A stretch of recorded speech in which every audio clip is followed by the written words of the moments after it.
A millionaire rescued a homeless girl on the street and hired her as a nurse for his sick son. But days later, he was shocked to discover that the girl was the daughter of... The morning light spilled through the half-drawn curtains of a modest kitchen, casting soft shadows on mismatched chairs and a worn wooden table. Natalie sat hunched over a thick medical textbook, her fingers tracing lines of neatly penciled notes in the margins. The quiet hum of the refrigerator accompanied her steady breathing, a rhythm broken only by the clatter of her mother's cup as it hit the counter. "Natalie, you've been at it since dawn. At least eat something," her mother, Christina, said gently, her voice threaded with fatigue.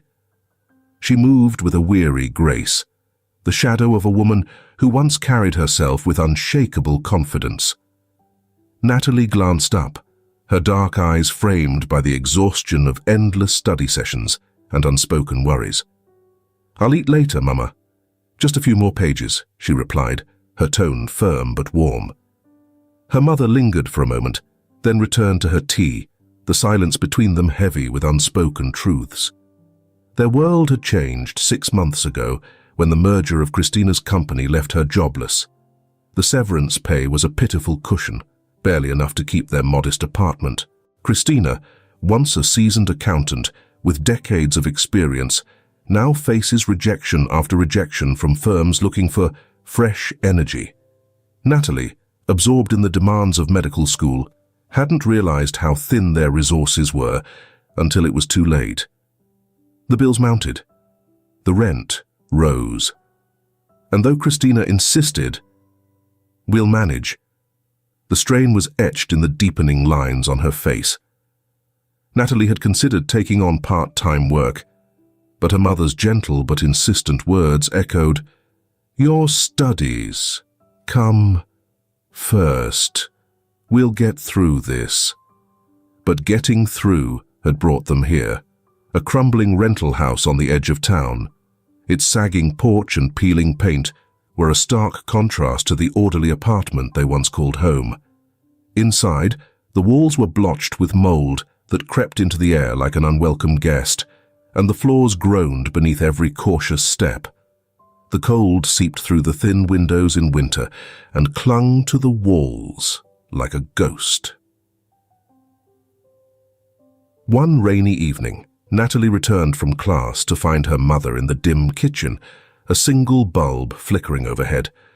The smell of damp wood and faint mildew had become part of the house, almost unnoticeable. Her mother was folding a stack of laundry, her fingers slow and deliberate. A cough escaped her lips, sharp and hollow, cutting through the quiet like a blade. "Mama?" Natalie's voice wavered as she set her bag down. Christina smiled faintly, brushing it off with a wave of her hand. "Just a little dust. It's nothing," Christina said, but her daughter saw the truth in her sunken eyes and the way she gripped the counter for balance. That night, Natalie lay awake in her tiny room, the weight of her textbooks now trivial compared to the fear gnawing at her. She thought of her mother's sacrifice, of the countless hours she had spent scrimping and saving for Natalie's education. She had wanted to make her proud, to create a future that would lift them both out of the quiet desperation that had become their lives. But now she felt as though she were drowning in a sea of obligations, unable to save the very person who had given her everything.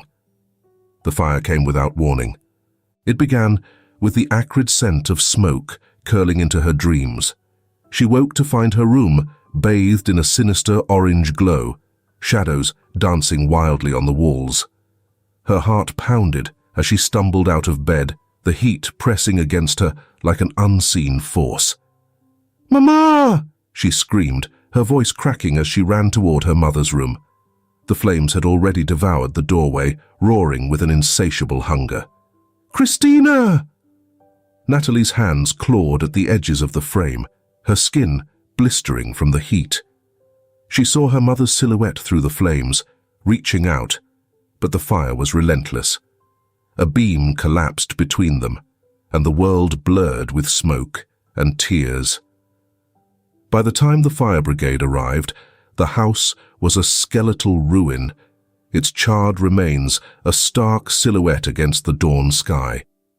Natalie sat on the pavement, wrapped in a coarse blanket, her body trembling not from the cold, but from the weight of what she had lost. Her mother was gone. Everything they had clung to was gone. All that remained was the weight of her grief and the faint scent of ash clinging to her hair. In the days that followed, Natalie wandered through the city like a ghost, her once steady steps stumbling under the crushing void her mother had left behind. The textbooks she had once carried with pride were gone, reduced to cinders like the fragile hope she had nurtured. Homeless, she carried nothing but the guilt of survival and the bitter memory of a future that would never come. Her journey had only begun, but it was one forged in fire, and every step forward felt like walking through its lingering embers. The city felt colder than usual that night, its lights diffused in the mist like distant whispers. Natalie walked aimlessly, her feet sore from endless wandering. The soles of her sneakers were worn thin, letting in the bite of the winter pavement. She pulled her thin coat tighter, but it did little to shield her from the wind, or the gnawing emptiness inside her. It wasn't just the physical cold, it was the silence, the oppressive, suffocating quiet that followed her mother's death, the one that made every moment feel stretched, hollow, and unbearable. Her steps slowed as she approached the bridge spanning the dark river below. The city's hum seemed to fade, leaving only the sound of her shallow breaths and the rhythmic creaking of the metal railings swaying with the wind. She stopped, leaning her palms against the icy steel. Under her, the water churned, an inky expanse reflecting faint shimmers of the moonlight. What's left for me? The question cut through her mind like glass. She tried to summon a reason to keep going, but each thought unraveled into a spiral of doubt. Her mother's face flickered in her mind, her gentle voice, her hands stitching up the same coat Natalie was now wearing. Her mother had been her compass. Without her, Natalie was lost. She climbed up onto the railing, her movements slow and deliberate. The wind tugged at her hair, as if trying to pull her back. Stop. The voice was firm, but calm, startling her enough to make her grip the railing tightly. Turning her head slightly, she saw a man standing a few feet away, his dark coat blending into the night. His face was pale in the dim light, lined with the kind of sorrow that only familiarity could recognize. "Don't come closer," Natalie said sharply, her voice cracking. The man raised his hands in a gesture of surrender, his footsteps halting. "I won't. But you don't have to do this. You don't understand." Her voice was barely audible over the wind. "There's nothing left. No one left." He hesitated, then took a small step forward. "That's not true. You're still here." She laughed bitterly. "And what's the point of that? Everything's gone." "Maybe." His tone softened. "But you're not gone. That means there's still a chance for something else." Natalie's grip tightened on the railing as tears welled up in her eyes. "You don't know what it's like to lose everything." The man's face shifted, shadows deepening his features. "I do." His voice dropped, laced with a rawness that startled her. "I lost my wife. She was the best part of me, and when she was gone, I thought I'd never find a reason to keep moving, but I did." Natalie stared at him, her breath hitching. "How?" "Because I refused to let her be the last chapter of my story," he said simply. "And I can tell you, you don't want this to be your last chapter either." Something in his words struck her like a stone hitting still water, the ripples cutting through her despair. Her legs trembled, and with hesitant movements, she climbed down from the railing. The man exhaled softly, relief evident in his posture. "Thank you," he said, his voice steady. Natalie stepped back, arms wrapped around herself, as if trying to hold together the pieces of her fragile resolve. "Who are you?" she asked, her tone defensive, though there was no anger left in her. "Daniel," he replied. "And you?" "Natalie." "Well, Natalie," he said, gesturing toward the street behind him, "there's a cafe just down the block. Let me buy you a cup of coffee." She hesitated, her instincts warring between mistrust and exhaustion. Finally, she nodded, letting him lead the way. The cafe was warm, a stark contrast to the biting cold outside. Natalie sat hunched over a steaming cup, her hands trembling slightly as they gripped the ceramic. Daniel sat across from her, his coat folded neatly on the seat beside him. He didn't speak. He didn't push her to fill the silence. "I wanted to be a doctor," she said eventually, her voice almost swallowed by the hum of the cafe. "I was good at it, top of my class." Daniel leaned forward, his expression unreadable but attentive. "But when my mom died," Natalie continued, her gaze fixed on the table, "everything just fell apart." Her shoulders sagged as she exhaled, the weight of her words seeming to crush her further. Daniel didn't interrupt. She wiped her eyes with the sleeve of her coat as he watched, appearing embarrassed by her frailty. "I can't fix what happened," she said, her voice breaking. "And I don't know how to start over." "You don't have to do it alone," Daniel said quietly. "I have a son, Jason. He's sick, and I need someone who understands how to care for him. Someone like you."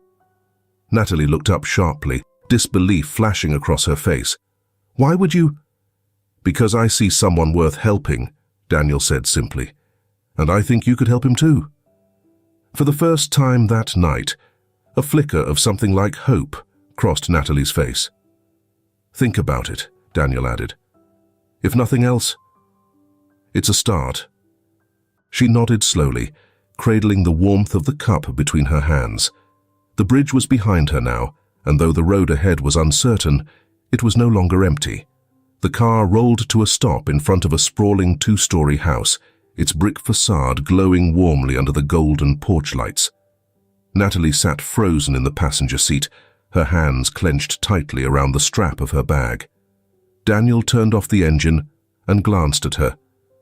"It's quieter than it looks," he said softly, as though trying to ease her unease. "Come on." She stepped out, the frosty evening air biting at her face as she followed Daniel up the path. The house loomed larger the closer they got, a far cry from the cramped apartments and transient shelter she had grown accustomed to. Through the large front windows, she caught glimpses of soft lighting and polished wooden floors. Her feet hesitated on the threshold. "This way," Daniel said, holding the door open. Inside, the air was warm, scented faintly with lavender. Following the brisk tapping of footsteps, there was a faint echo of dishes clattering from the kitchen. A woman appeared, her blonde hair styled into a neat twist, and her sharp blue eyes flickered between Daniel and Natalie. She was beautiful, polished in a way that made Natalie instantly aware of the scuffs on her shoes and the frayed hem of her coat. Daniel's next wife, she came to him when he was drowning in pain. That appearance, at least, warmed his heart, making him want to treat her well, too. "Tiffany," Daniel said, setting his keys on the entryway table. "This is Natalie. She'll be helping care for Jason." Tiffany's lips curled into a smile, though it didn't quite reach her eyes. "Welcome, Natalie. Daniel's mentioned you." "Thank you," Natalie murmured, her voice barely audible. Tiffany's gaze lingered a beat too long, her smile tightening. "I'll let you settle in before meeting Jason. Dinner will be ready shortly." With that, she turned and walked away, her heels clicking against the hardwood floor. Daniel led Natalie upstairs to a small but comfortable guest room. The bed was neatly made, and a stack of fresh towels was placed on the dresser. She stood awkwardly in the doorway, clutching her bag. "This is you," Daniel said, gesturing to the room. "Take your time. We'll introduce you to Jason once you're ready." Natalie nodded, her throat tight as she mumbled a thank you. When he left, she sank onto the edge of the bed. The soft mattress beneath her felt almost foreign, like something she didn't deserve. Her eyes wandered to the window overlooking the backyard. Beyond the manicured garden, a lonely swing hung from an old oak tree, swaying gently in the breeze. She traced its movement with her eyes, her thoughts swirling. What am I doing here? The weight of her grief and the strange newness of this place felt overwhelming. Her hands trembled as she unpacked her few belongings, arranging them on the dresser as if to make the room her own. She doubted it ever would be. The clinking of silverware and the polite exchanges of strangers served as the only sounds during dinner. Jason had been too tired to join them, Daniel explained. But Natalie sensed something unspoken in the way Tiffany's hand tightened around her glass of wine when he mentioned the boy. Later, Daniel knocked softly on her door. "Jason's awake if you'd like to meet him." Natalie followed him to a small bedroom down the hall. Jason lay propped up on a mound of pillows, his frame pale and thin under the soft glow of a bedside lamp. His wide brown eyes met hers with a mixture of curiosity and weariness. "Jason, this is Natalie," Daniel said gently. "Hi, Jason," Natalie said, her voice quiet but warm. The boy nodded, his small hand clutching a stuffed rabbit. "You're going to take care of me?" She hesitated, glancing at Daniel before kneeling by the bed. "If you'll let me." Jason studied her for a moment, then nodded again, this time with a faint smile. "Okay." In the days that followed, Natalie began to find her rhythm. Jason was quiet but clever, his face lighting up during their reading sessions or when she played silly games to make him laugh. Each time he smiled, it felt like a small victory. Yet, as she settled into her new role, the unease with Tiffany grew. The woman was polite, always offering a kind word or a tight smile. But Natalie couldn't shake the feeling of being watched. Tiffany's glances were fleeting, but sharp, like she was cataloguing every misstep. One evening, as Natalie folded laundry in the living room, she overheard Tiffany speaking to Daniel in the next room. "She's young and inexperienced," Tiffany said, her tone measured but cool. "Are you sure this is the right choice for Jason?" "She's exactly what Jason needs," Daniel replied firmly.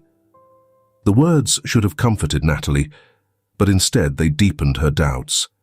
She returned to her task, her hands shaking slightly as she folded Jason's tiny shirts. What am I to them? A replacement? A mistake? She pushed the thought aside, focusing on the sound of Jason's soft laughter drifting down the hall. It wasn't much, but it was enough. For now. Morning light filtered through the sheer curtains, casting a soft glow over the kitchen. Natalie stood at the counter, slicing strawberries for Jason's breakfast. Only the distant chirping of birds outside was able to break the quiet hum of the house. She arranged the fruit on a plate, adding a dollop of yogurt, and smiled at the simple artistry. "You're up early," Tiffany's voice cut through the stillness. Natalie turned to see Tiffany leaning against the doorway, a silk robe cinched tightly around her waist. "I thought I'd prepare something light for Jason," Natalie replied. "He mentioned he liked strawberries." Tiffany's eyes flicked to the plate, then back to Natalie. "How considerate," she said, her tone neutral. She moved into the kitchen, opening cabinets seemingly at random. "Though I'm sure he would have been fine with cereal." Natalie felt a slight flush rise to her cheeks. "I just wanted to—" "Of course," Tiffany interrupted, pulling a mug from a shelf. "Coffee?" "No, thank you." Tiffany poured herself a cup, the rich aroma filling the room. She watched as Natalie cleaned up, her gaze lingering. "You've settled in quickly," she observed. Natalie paused. "I hope that's okay." "Naturally," Tiffany said, sipping her coffee. "Just make sure to remember your place. We have routines here, and it's important they remain consistent."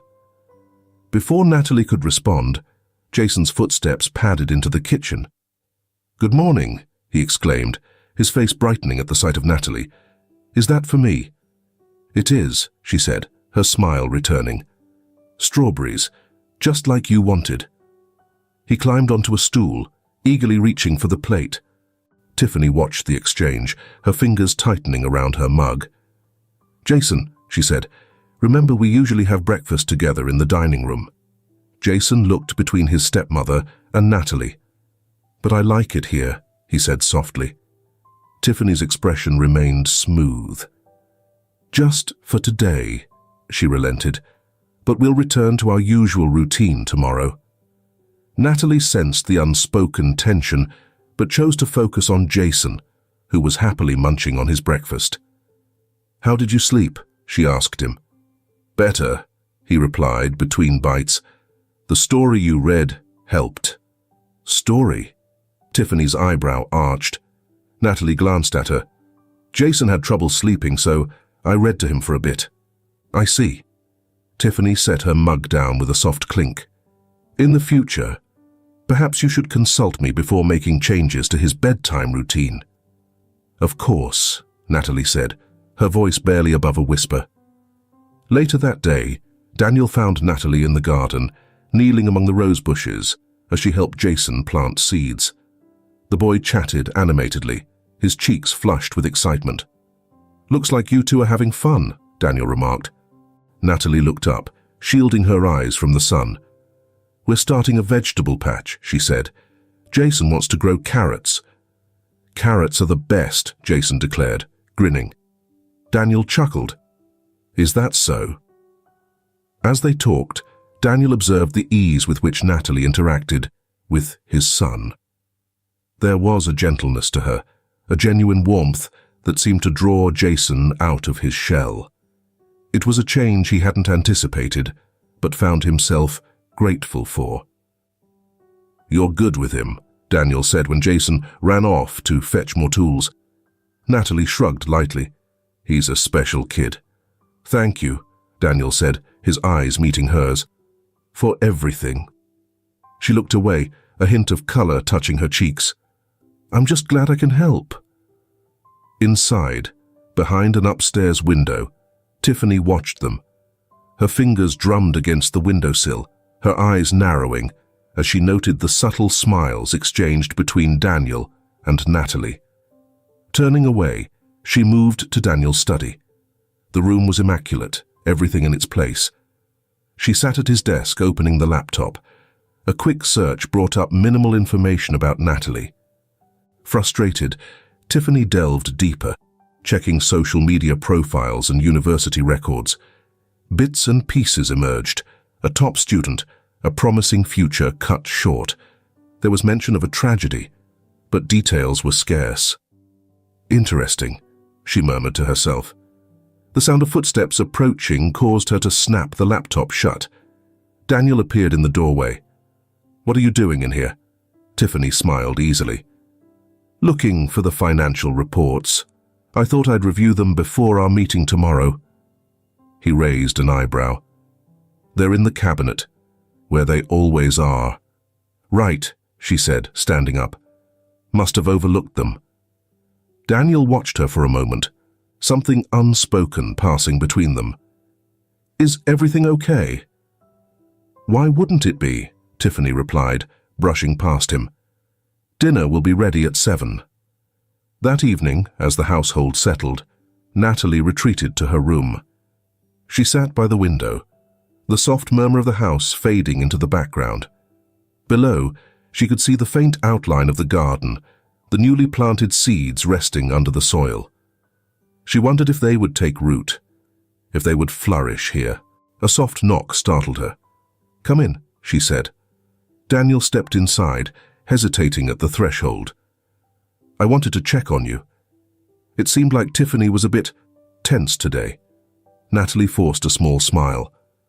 "I think she's just protective." "Perhaps," he acknowledged. "But I want you to feel comfortable here. If there's anything you need—" "Thank you," she said softly. "But I'm fine." He nodded, lingering for a moment before turning to leave. "Good night, Natalie." "Good night." As the door closed, she let out a breath she hadn't realized she'd been holding. Doubt gnawed at her. Was she overstepping? Did she belong here? Downstairs, Tiffany sat alone in the dimly lit living room, a glass of wine in hand. She scrolled through her phone, eyes fixed on an old photograph of Daniel with his late wife. They looked so happy, so complete. A pang of insecurity tightened her chest. She switched to another tab, reviewing the sparse information she'd found on Natalie. There was more to uncover. There had to be. Determination settled in her eyes. "No one just appears out of nowhere," she whispered to herself. "And I intend to find out exactly who she is." The house was eerily quiet when Tiffany found what she had been searching for. It had taken hours of careful digging through Daniel's files, old emails and confidential documents, but the pieces of the puzzle had finally come together. She stared at the glowing screen, her fingers tightening on the desk's edge as her breath hitched. Daniel's company merger, the one he often referenced as a turning point in his career, had cost hundreds of employees their jobs. Among them was Christina, Natalie's mother. The cold, stark details were all there: the layoffs, the minimal severance packages, and the mounting struggles of those affected. Tiffany sat back, a triumphant but bitter smile curling her lips. She glanced at a family photo on the desk, Daniel smiling warmly, his late wife's arm around his shoulder, and a younger Jason perched on his lap. "Let's see how this plays out," she murmured. Later that evening, Daniel walked into his study, rubbing his temples. Tiffany was seated on the couch, her posture poised but rigid. A glass of wine rested in her hand, untouched. "You're working late," Daniel said, moving toward his desk. "Not exactly," Tiffany replied, her tone light but laced with something sharp. "I came across something interesting while reviewing old records." He paused, glancing at her. "What kind of records?" "Your merger," she said casually, taking a slow sip of wine. "You never mentioned the impact it had on some of the employees." Daniel frowned. "It was a difficult decision, Tiffany. You know that." "Do I?" she countered, standing. "Do you know who one of those employees was?" Christina. Natalie's mother. The air in the room seemed to shift. Daniel froze, his face paling slightly. "What are you talking about?" Tiffany moved closer, holding her phone out to him. "See for yourself. Natalie's mother was one of the employees let go after your merger. A single mother who lost everything. Does that sound familiar?" He stared at the screen, his hand trembling slightly as he took the phone. The words blurred together, but the weight of their meaning was undeniable. His shoulders sagged as he sank into the chair behind him. "I didn't know," he said softly, his voice thick with regret. "I didn't know her story." "But you knew the consequences," Tiffany pressed, her tone colder now. "You just didn't care enough to look closer." Daniel looked up at her, his eyes filled with anguish. "Tiffany, this wasn't intentional. It doesn't matter if it was intentional," she interrupted. "The damage was done. And now, she's here, living under this roof, completely unaware that you're the reason for everything she's lost." The silence that followed was deafening. The next morning, Tiffany found Natalie in the garden, watering the newly planted seeds. The young woman looked up and smiled faintly, but Tiffany's gaze was steely, her steps purposeful. "I thought we should talk," Tiffany said, her voice cool. "Of course," Natalie replied hesitantly, setting the watering can aside. Tiffany crossed her arms. "Do you know why Daniel offered to help you?"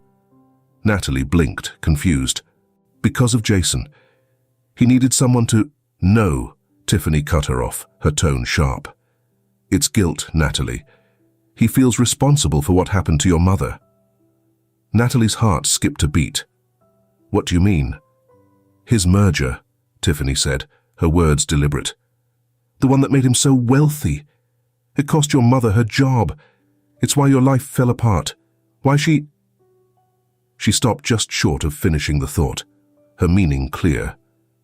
Natalie felt the ground shift beneath her.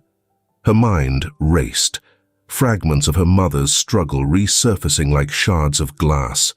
The unpaid bills, the move to that dreadful house, the fire. It all traced back to this man. Daniel. "That can't be true," she whispered, her voice trembling. "It is," Tiffany said, with calculated precision. "Look it up if you don't believe me." Natalie stumbled back, shaking her head as the weight of the revelation crashed over her. "He ruined everything," she choked out, tears brimming in her eyes. "I thought you should know," Tiffany said, her tone softening just enough to sound sympathetic. "You deserve the truth." That evening, Natalie confronted Daniel in the hallway. He turned, his expression softening when he saw her, but the fury in her eyes stopped him cold. "You lied to me," she spat, her voice shaking. "You destroyed my mother's life. My life." "Natalie, please," Daniel began, his hands raised in a placating gesture. "I didn't know." "You didn't bother to know," she shouted, her voice echoing through the house. "All those nights she cried herself to sleep, all those sacrifices she made. And you were the one who caused it all." Daniel's face crumpled, his own guilt evident in the way his shoulders sagged. "I'm sorry. I never meant—" "I can't stay here," Natalie said, her voice breaking. "I can't look at you." She turned and fled up the stairs, ignoring Daniel's calls after her. Inside her room, she hastily packed her few belongings, tears streaming down her face. By the time Daniel reached the front door, she was already gone, her figure disappearing into the night. He stood there, the cold wind biting at his skin, his chest heavy with a pain he hadn't felt in years. Tiffany watched from the shadows of the living room, her wineglass raised in a silent toast. For the first time in weeks, she allowed herself a genuine smile. Natalie was gone. The city swallowed Natalie whole. The streets blurred as she trudged through the damp evening, the weight of her bag digging into her shoulder. Her breaths were shallow, her chest tight, and her thoughts spiraled uncontrollably. The anger that had flared so fiercely when she left Daniel's house now simmered into a hollow ache. "Why didn't I see it before?" she thought bitterly. All the kindness, all the opportunities. It wasn't about helping me, it was about him, easing his guilt. Her steps slowed, her body screaming for rest. Natalie found herself slumping against the wall of a narrow alley, her knees buckling as the exhaustion overtook her. She sank to the ground, her back pressed against the cold brick. She clenched her fists, her nails digging into her palms. Her mother's face flashed in her mind, weary but smiling. "We'll get through this," she had always said. But they hadn't. They'd been crushed under the weight of a system Natalie now realized Daniel had helped build. In Daniel's home, the silence after Natalie's departure was deafening. Jason noticed immediately. "Where's Natalie?" he asked that morning, his voice small and trembling. Daniel kneeled beside him, his hand brushing Jason's hair. "She needed to leave for a while, Jason, but I'll try to bring her back." Jason frowned, his lip quivering. "Did I do something wrong?" "No, not at all," Daniel said quickly, his heart breaking at the look in his son's eyes. "It's not your fault."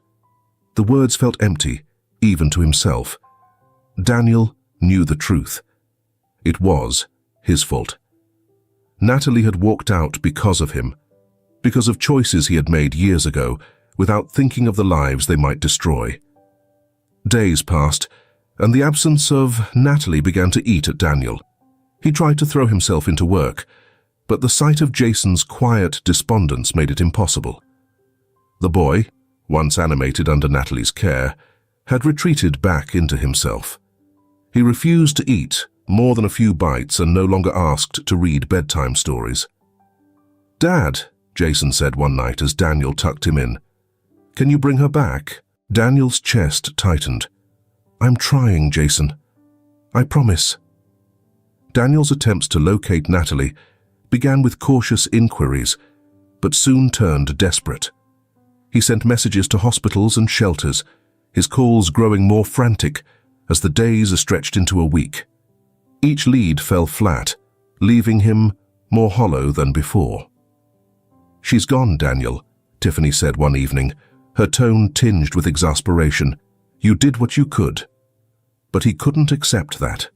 He couldn't shake the image of Natalie's tear-streaked face and the anger in her voice. It haunted him in the quiet hours of the night. Natalie's days bled into one another. The money she had taken barely stretched far enough for food and shelter. Her health began to falter. First, a persistent headache, then the gnawing ache in her chest that refused to subside. She told herself she would rest, that she just needed a day to catch her breath. But her body betrayed her. One evening, as she stumbled into a rundown clinic, the nurse at the counter took one look at her pale face and called for assistance. Natalie was too weak to protest as they laid her on a stretcher, her vision blurring. "I'm fine," she whispered, though her voice was barely audible. "Save your strength," the nurse said firmly. Daniel's phone buzzed late one night. He was seated in his study, his head in his hands. The call startled him, and he stumbled to answer. "Mr. Daniel," the voice on the other end said, "we found her. Natalie." The air seemed to rush from his lungs. "Where is she?" "She's at St. John's Hospital," the voice replied. "She was brought in earlier today in a weakened state. You should come quickly." Daniel was out the door within minutes, his heart pounding as he drove through the darkened streets. His mind raced with questions and fears. Was she okay? How had she ended up in such a state? When he arrived at the hospital, the sight of Natalie stopped him in his tracks. She lay in a small, sterile room, her skin pale and her body frail against the crisp, white sheets. Her breaths were shallow, her eyes closed. "Natalie," he murmured, stepping closer. Her eyebrows fluttered, and when she finally looked at him, her gaze was filled with exhaustion and something else. Resentment. "What are you doing here?" she rasped, her voice barely audible. "I came to find you," Daniel said, his voice breaking. "I couldn't just let you go." Her laugh was bitter, though it quickly dissolved into a cough. "Why? So you can fix your guilt?" "No," he said quickly. "Because I care about you. About Jason. Please, Natalie, let me help." She turned her head away, her energy spent. Daniel stood there, guilt and determination warring in his chest. He knew he couldn't undo the past, but he wasn't willing to lose her now. "I'll stay," he said quietly, settling into the chair beside her bed. "For as long as you need." Natalie didn't respond, her breathing steady as she drifted into sleep. Daniel watched her, his resolve hardening. This time, he wouldn't fail her. Daniel sat beside Natalie's hospital bed, his head bowed, elbows on his knees. The sterile room was filled with a steady hum of machinery, with the soft sound of her breathing interspersed. The pallor of her skin and the dark circles under her eyes cut him deeper than he expected. He had failed her, and the weight of that failure sat heavily on his chest. His mind wandered to Tiffany. He hadn't called her yet, too wrapped up in the moment to face her questions or disapproval. A pang of guilt crept in. Tiffany had been there for him when he needed stability after his wife's death. But now, her voice and her presence felt distant, a world apart from the fragile woman lying before him. We would love to know where on earth our audience is listening to this story. Tell us the name of the city you live in the comments. It would be great if we are close to each other. Now, let's continue the story. Natalie stirred, her lashes fluttering. Daniel leaned forward instinctively, her eyes opened slowly, still glassy and unfocused. "Daniel?" Her voice was hoarse, barely a whisper. "Take your time," he said gently. She shifted slightly, wincing as the movement jarred her ribs. Her gaze met his, and for a moment, the resentment from before seemed to soften. "Why are you here?" she asked, her tone quieter this time, less sharp. Daniel admitted, his voice thick with emotion. "Because of what I did. About Jason. He misses you so much." A shadow of a smile flickered on Natalie's lips at the mention of Jason. "How is he?" "He's not the same without you," Daniel said honestly. She looked away, staring at the ceiling. "I don't know if I can forgive you, knowing what your decisions did to my mother." "I don't expect forgiveness," Daniel said, his hands clenching tightly. "I just want to make things right, even if it's too late." The next morning, Daniel brought Jason to the hospital. The boy's eyes lit up the moment he saw Natalie. He ran to her bedside, careful but eager, his stuffed rabbit clutched tightly in his hands. "Natalie!" he exclaimed, his voice trembling with joy. "Hey, buddy," she said weakly, her hand reaching out to ruffle his hair. Jason climbed onto the chair beside her, beaming. "I've been planting the garden like you said. The carrots are growing." "Well, I think they are. Dad says they need more time." She chuckled softly, the sound rasping in her chest. "You're doing a great job, Jason. I can't wait to see it." Daniel stood back, watching the exchange with a mixture of relief and sorrow. Seeing Natalie smile again, even faintly, made him hopeful, but the shadow of guilt still loomed. Back at the house, Tiffany paced the living room. The late-night call about Natalie's condition had left her simmering with frustration. Daniel's absence was telling, and his lack of communication only fueled her anger. When he finally returned home with Jason that evening, she was waiting. "You've been gone all day," she said, her voice sharp. "Is she really worth all this?" Daniel's jaw tightened as he shrugged off his coat. "She's not just someone, Tiffany. She's part of this family now." Tiffany scoffed, her arms crossing. "Family? Daniel, she's a stranger. A girl with a sob story who's done nothing but disrupt this house." Daniel turned to face her, his eyes dark. "She saved Jason in more ways than one. Don't forget that." "And what about me?" Tiffany's voice cracked, her frustration spilling over. "I've been here, I've supported you, and now I'm just supposed to take a back seat while you dote on her." "This is about doing what's right," Daniel said, his tone harsher than he intended. Tiffany's eyes narrowed. "Doing what's right, or fixing your guilt?" Daniel looked away, guilt flooding his expression. He didn't answer. He couldn't. Days turned into weeks as Natalie's health slowly improved. Daniel visited daily, bringing Jason along whenever possible. Their time together began to chip away at the walls Natalie had built around herself. One afternoon, as Daniel sat by her bedside, Natalie spoke hesitantly. "Jason seems happier." "He is," Daniel replied, his voice soft. "Because of you." "I'm not sure I can go back to the house," she admitted, her gaze distant. "I think Tiffany doesn't feel comfortable.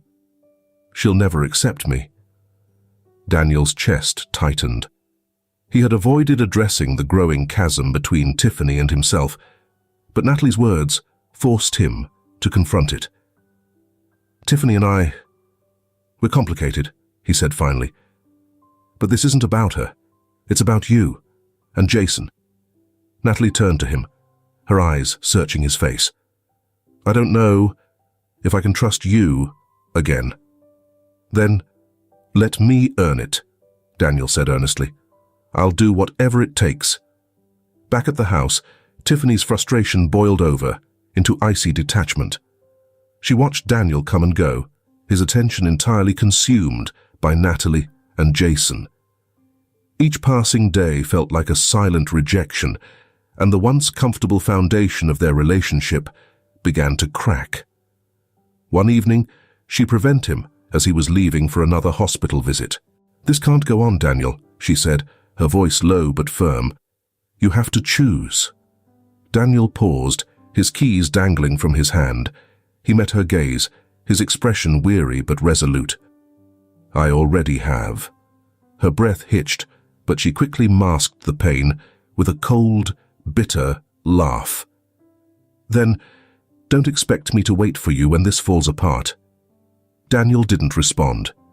He simply turned and walked out the door, leaving Tiffany alone in the dimly lit room, her glass of wine untouched on the table.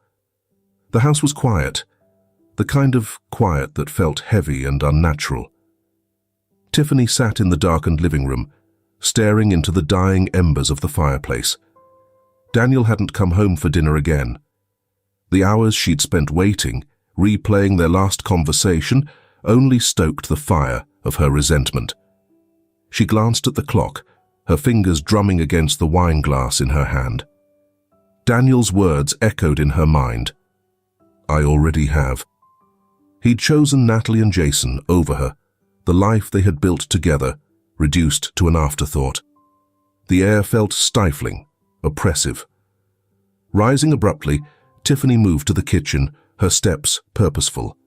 Her gaze fell on the stack of newspapers Daniel had left on the counter, the headlines blaring something about corporate ethics.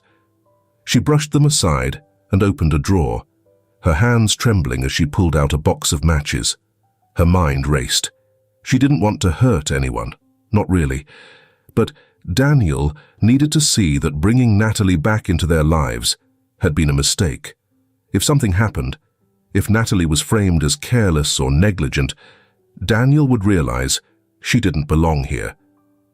With that thought, Tiffany moved toward the den. The curtains there, thick and aged, hung near a radiator. Perfect. Striking a match, she hesitated only briefly before touching the flame to the fabric. It caught quickly, the fire spreading faster than she anticipated. Her heart pounded as she stepped back, watching the flames lick hungrily at the curtains and spread to the wooden paneling. The heat grew unbearable, and panic began to set in. She hadn't meant for it to get this bad. Upstairs, Jason stirred in his bed, coughing as the smoke seeped into his room. He sat up, rubbing his eyes, and called out weakly, "Dad! Tiffany?" Hearing nothing, he climbed out of bed, clutching his stuffed rabbit as he stumbled into the smoky hallway. The sight of flames at the end of the corridor froze him in place. Daniel had just parked in the driveway when he noticed the faint glow in the windows. His heart lurched as he realized it wasn't the warm light of the fireplace, but something far more menacing. He bolted out of the car, shouting as he unlocked the door, and rushed inside. "Jason! Tiffany!" he yelled, the acrid smell of smoke filling his lungs. A sound came from upstairs, a faint cry. Daniel didn't hesitate, taking the stairs two at a time. He found Jason at the top, coughing and wide-eyed, frozen in fear. "Dad!" Jason choked out, reaching for him. Daniel scooped him up, wrapping his coat around the boy to shield him from the smoke. "It's okay, buddy. I've got you." As he descended the stairs, his eyes caught the blaze in the den. The fire had spread farther than he thought, and the thick smoke made it hard to see. He set Jason down near the front door, pushing him gently outside. "Stay here. Don't move." "But what about Tiffany?" Jason cried, his voice trembling. Daniel turned back, his jaw set. He found Tiffany in the kitchen, standing frozen with tears streaking her face as she stared at the growing inferno. "Tiffany," he shouted, "what did you do?" Her eyes widened as he grabbed her arm, dragging her toward the front door. She resisted weakly, her legs barely moving. "I didn't mean," she started, her voice breaking. "It wasn't supposed to." "Not now," Daniel snapped, pulling her outside, just as flames engulfed the doorway behind them. The fire department arrived moments later, their sirens cutting through the night. Daniel held Jason close as they watched the firefighters battle the blaze. Tiffany stood apart, shivering despite the warmth of the flames. After the fire was extinguished, Daniel went back inside to assess the damage. In the den, near the burned remains of the curtains, he found the box of matches lying on the floor. His chest tightened as the pieces fell into place. He picked it up, staring at it as rage bubbled to the surface. Later that night, as the family stood outside amidst the rubble, Daniel approached Tiffany. She flinched as he stepped close, his expression a mixture of heartbreak and fury. "You set this fire," he said quietly, his voice trembling. "You put Jason's life at risk. You've destroyed this house." "Daniel, I didn't," Tiffany began, but he cut her off. "Stop," he said, his tone sharp. Daniel knew what Tiffany meant to him, but what she did was unforgivable. He didn't want to call the police. He wanted to give his ex-wife a way out. Daniel struggled to speak, but his voice was firm. "Go, Tiffany. I can't keep you anymore. After all, we can't live together like we hoped. No matter what, I'm sure I'm wrong with you. Live, honestly, like you used to. And I need Jason to be safe." Her face crumpled, and for a moment, Daniel thought she might beg, but instead she straightened, the bitterness returning to her gaze. "Fine," she said, her voice cold. "I'll go, but don't expect me to forgive you for choosing her." Daniel didn't respond. He simply turned away, gathering Jason in his arms as Tiffany walked down the driveway and into the night. Back inside, Daniel sat on the edge of the couch, Jason curled up against him, fast asleep. The house was quiet again, but it no longer felt oppressive. It felt empty, yes. But for the first time, Daniel realized that emptiness could be a place to start anew. The first days after the fire were somber and quiet. Daniel moved with purpose, focused on restoring some semblance of stability for Jason, who clung to him more tightly than ever. The remains of the house were cordoned off, the air around it heavy with the acrid smell of smoke. Daniel arranged for a temporary apartment in the city, a smaller, simpler place, but one that felt like a fresh start. Natalie was hesitant when Daniel asked her to join them. She stood in the doorway of her hospital room, her arms crossed protectively over her chest. "Are you sure that's a good idea?" she asked, her voice cautious. "Jason needs you," Daniel replied. His expression was earnest, his eyes shadowed from sleepless nights. "And honestly, I think I need you too." Natalie studied his face for a moment, searching for any trace of pity or ulterior motive. She found none. Slowly, she nodded. "Okay, but just for Jason." The apartment was smaller but warm, with sunlight streaming through its large windows in the mornings. Daniel made sure Natalie had her own room, a small but comfortable space, decorated simply with fresh flowers on the nightstand. Jason was thrilled to see her again, running to her the moment she arrived, his arms outstretched. "Natalie!" he cried, his face lighting up. "Hey, Jason," she said with a smile, kneeling to embrace him. His arms wrapped tightly around her neck, and for the first time in days, she felt a sense of belonging. The days settled into a gentle rhythm. Natalie helped Jason with his schoolwork and spent afternoons with him at the park, watching as he laughed and played with a freedom she hadn't seen before. Daniel often joined them, sitting quietly on the bench, a faint smile on his face as he observed the bond between his son and Natalie. At dinner, the three of them sat around the small kitchen table. Daniel cooked most nights. His attempts at simple dishes often met with Jason's enthusiastic approval and Natalie's gentle teasing. "Are these supposed to be pancakes or paperweights?" she joked one evening, poking at the slightly overcooked stack in front of her. Daniel chuckled, his cheeks reddening. "I'm a work in progress." Jason giggled, his laughter filling the space like a balm. Natalie's own laughter followed, soft but genuine. Despite the light moments, Daniel found himself struggling with conflicting emotions. At night, after Jason was asleep, he often sat alone in the living room, his mind a whirl of guilt and uncertainty. He couldn't deny the growing warmth he felt toward Natalie, the way her kindness and resilience seemed to draw him in. But each time the thought surfaced, he pushed it away, reminding himself of the complications, the age gap, and the shadow of Tiffany still lingering. Natalie, too, was undergoing a quiet transformation. The walls she had built around herself began to crack, her once distant demeanor softening as she allowed herself to accept Daniel and Jason's care. There were moments, fleeting but powerful, when she caught herself feeling safe. One afternoon, as she sat on the couch reading with Jason, Daniel entered the room with a tray of tea. He placed it on the table and lingered for a moment, watching the two of them. "You're good for him," Daniel said quietly. Natalie glanced up, surprised. "I think he's good for me," she admitted. "You both are." Daniel smiled, his gaze holding hers for a beat too long before he cleared his throat and turned away. "Well, let me know if you need anything." As he left the room, Natalie stared after him, her chest tightening. For so long, she had believed herself unworthy of stability, of love. But here, in this small apartment, filled with warmth and laughter, she felt something she hadn't in years.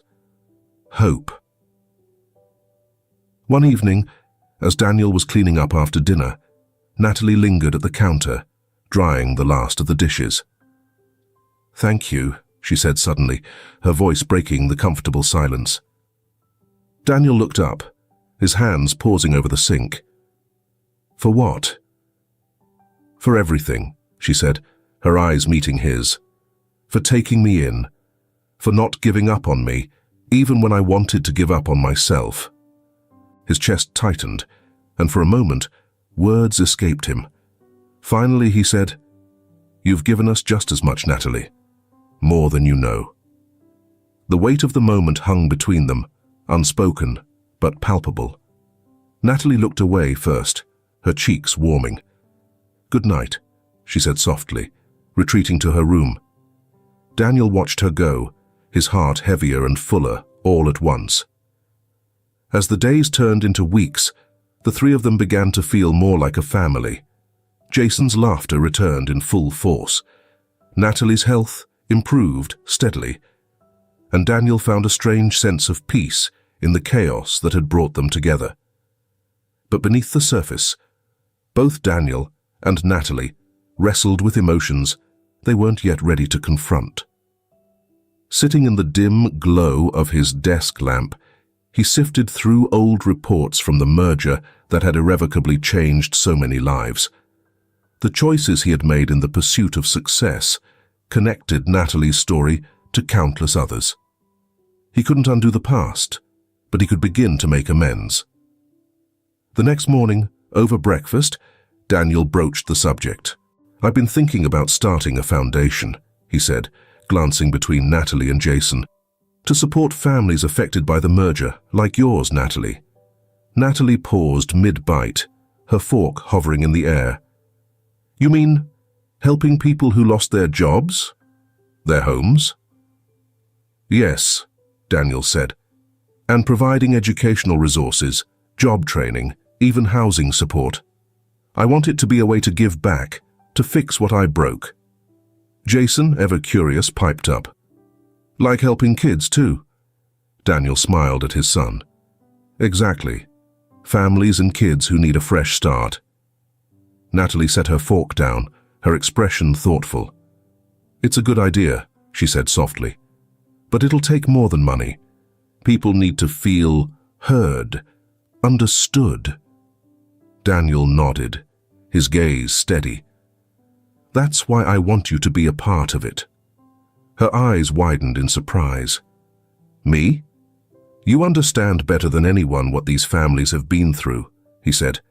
"You could help shape how we support them." The vulnerability in his voice made Natalie hesitate, but Jason's enthusiastic grin swayed her. "You'd be great, Natalie," he said. "You're good at helping people." She couldn't help but smile.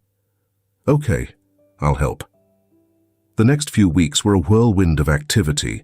Daniel threw himself into the foundation's planning, meeting with lawyers, former employees, and community leaders to shape the mission. Natalie, though initially unsure of her role, quickly became indispensable. Her insights into the struggles of displaced families brought a depth and humanity to the project that Daniel hadn't anticipated. One afternoon, Daniel and Natalie visited a former employee named Samantha, who now ran a small childcare service out of her home. Samantha's husband had died shortly after the merger, leaving her to support their 3 children alone. As she recounted her story, Natalie listened intently, her hands folded tightly in her lap. "It wasn't just the money," Samantha said, her voice breaking. "It was the feeling that no one cared, that we were disposable." Natalie reached out, her touch light but reassuring. "You weren't disposable," she said firmly, "and we're here to make sure no one else feels that way again." Samantha's eyes filled with tears, and Daniel watched Natalie with a growing sense of admiration. She had a quiet strength that drew people in, a resilience that inspired hope. As the foundation took shape, Daniel found himself spending more time with Natalie. They worked late into the evenings, brainstorming ideas and drafting plans. Their conversations, once stilted and formal, grew easier, filled with moments of laughter and shared understanding. One evening, as they sat in the small living room surrounded by stacks of papers, Daniel leaned back and rubbed his temples. "I didn't realize how much work this would be," he said with a wry smile. Natalie chuckled, handing him a cup of tea. "You're used to building empires. This is just a different kind."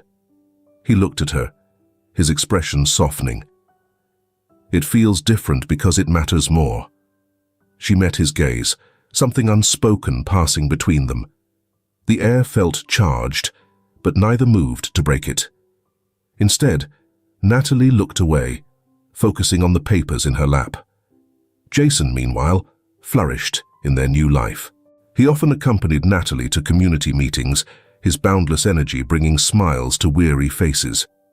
One afternoon, he tugged on her sleeve as they walked home from a local shelter. "Natalie," he said, his voice earnest, "when I grow up, I want to help kids too." Her heart swelled. "You will, Jason. You already are."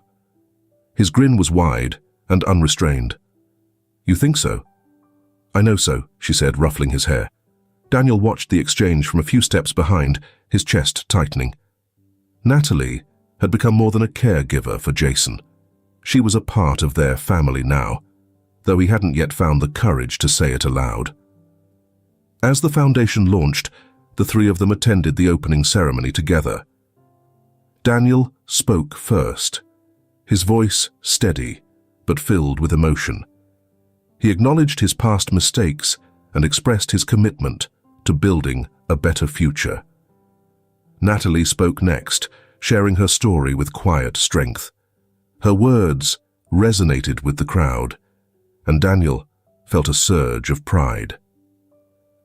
Later that evening, as they walked home, Jason skipped ahead, his laughter echoing in the crisp night air. Daniel and Natalie walked side by side, their steps in sync. "You were amazing today," Daniel said, his voice low. Natalie glanced at him, a faint smile playing on her lips. "So were you." They walked in comfortable silence for a moment, before Daniel spoke again. "I couldn't have done this without you." "You could have," Natalie replied. "But I'm glad you didn't have to." Their eyes met, and for the first time, Daniel allowed himself to imagine a future, not just for Jason, but for the three of them together. It was a fragile hope, but it was enough to keep him moving forward. The audience applauded. Natalie was glancing at Daniel and Jason. Sometimes, that light comes from unexpected places, from people who refuse to give up on you, even when you've given up on yourself. As the evening wound down, the three of them found a quiet corner to sit. Jason was busy coloring on a scrap of paper, his energy seemingly endless even after the long event. Daniel and Natalie watched him in silence, their shoulders brushing as they leaned back in their chairs. "This feels surreal," Natalie admitted, breaking the silence. Daniel glanced at her. "It feels right," he said simply. She looked at him, her expression unreadable. "Do you think this is enough to make up for everything?" "It's a start," Daniel said, his voice steady. "We can't change the past, but we can shape the future." She nodded, her gaze drifting back to Jason. "He's lucky to have you." Daniel hesitated, then said, "He's lucky to have us. You've given him so much. Hope, stability, love." Natalie's cheeks flushed, and she looked down at her hands. "I didn't think I'd ever have those things for myself, let alone give them to someone else." "You deserve them," Daniel said, his voice firm. "More than anyone I know." Their eyes met, the weight of their journey reflected in their shared gaze. Daniel reached out, his hand brushing hers lightly. It wasn't a grand gesture, but it was enough to convey what words couldn't. Jason looked up from his drawing, oblivious to the moment between them. "Are we going home now?" Daniel smiled, his hand resting on Jason's head. "Yeah, buddy. Let's go home." As they walked out into the cool night air, the stars above seemed brighter than usual. For the first time in years, Daniel felt a sense of peace, not the fleeting kind that came from distractions, but the kind that came from knowing he was exactly where he was meant to be. Natalie felt it too, her heart lighter as she glanced at the man beside her and the boy ahead of them. They had found their way through pain, through loss, and through doubt. Together, they had built something new, something whole. And for the first time, the future didn't seem so daunting. It seemed hopeful. If this film touches your heart, leave your mark with a like, and don't forget to subscribe to our channel to explore more meaningful stories with us. Share your feelings with us and tell us your own stories. Every word you share is a building block that helps create our strong and enduring community.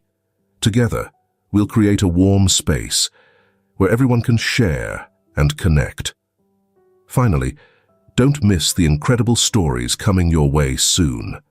We're always here to bring you the best selections, full of deep values yet entertaining. See you there.